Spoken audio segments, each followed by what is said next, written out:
एक बार गौतम बुद्ध अपने शिष्यों के साथ गुजर रहे होते हैं। बहुत देर वन में चलने के बाद बुद्ध और उनके सभी शिष्य एक विशाल पेड़ के नीचे बैठ जाते हैं। उस पेड़ के नीचे एक अलग सी शांति होती है।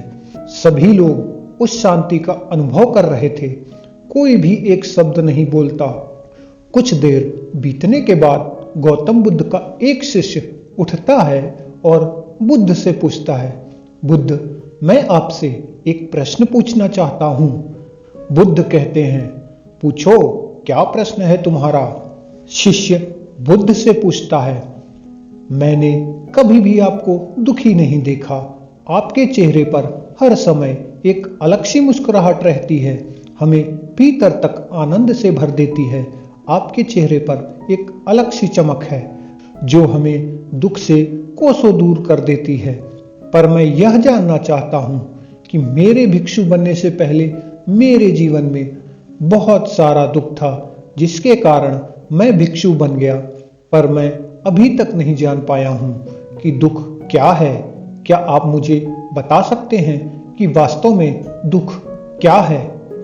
बुद्ध मुस्कुराते हैं और अपने शिष्य से कहते हैं, दुख एक विचार से ज्यादा कुछ भी नहीं है। सभी लोग चौंकते हैं और बुद्ध से पूछते हैं, परंतु बुद्ध, विचार तो आते हैं और चले जाते हैं, पर दुख एक बार आ जाता है तो जाने का नाम ही नहीं लेता।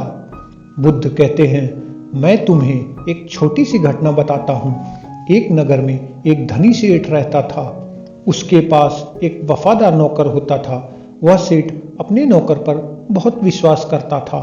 वह सेठ अपने नौकर को कभी भी किसी बात के लिए शक नहीं करता था, क्योंकि वास्तव में ही बहुत ईमानदार होता है।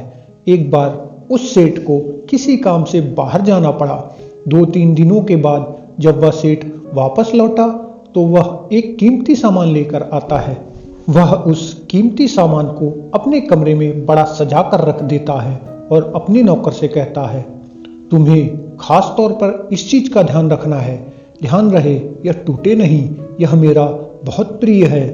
नौकर कहता है, मालिक, मैं पूरा ध्यान रखूंगा, आप चिंता ना करें। अगले ही दिन वह नौकर पूरे घर की सफाई कर रहा होता है। सफाई करते करते वह सेठ की उस कीमती चीज के पास पहुंचता है और उसकी भी सफाई करने लगता है। सफाई करते वक्त वह कीमती चीज उस नौकर के हाथ से फिसल जाती है और नीचे गिर जाती है।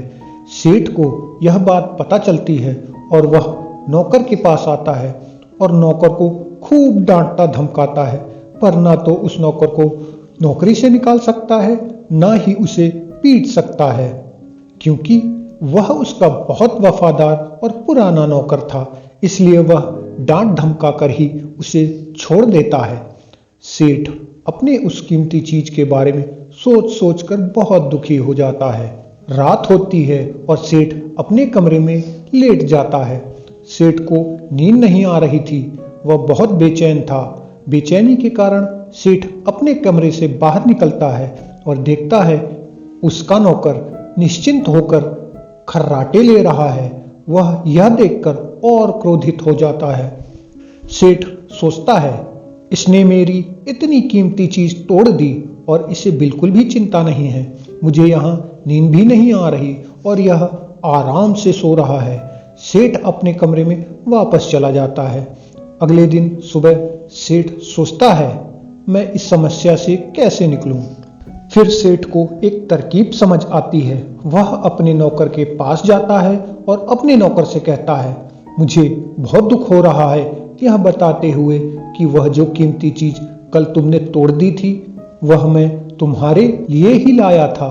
मैं चाहता था कि मैं उसे तुम्हें उपहार में दे दूं, परंतु अब क्या कर सकते हैं, अब तो वह टूट गई। सेठ की बात सुनकर नौकर को धक्का लगा। नौकर सोचता है, अरे यह तो बहुत बड़ी गलती हो गई।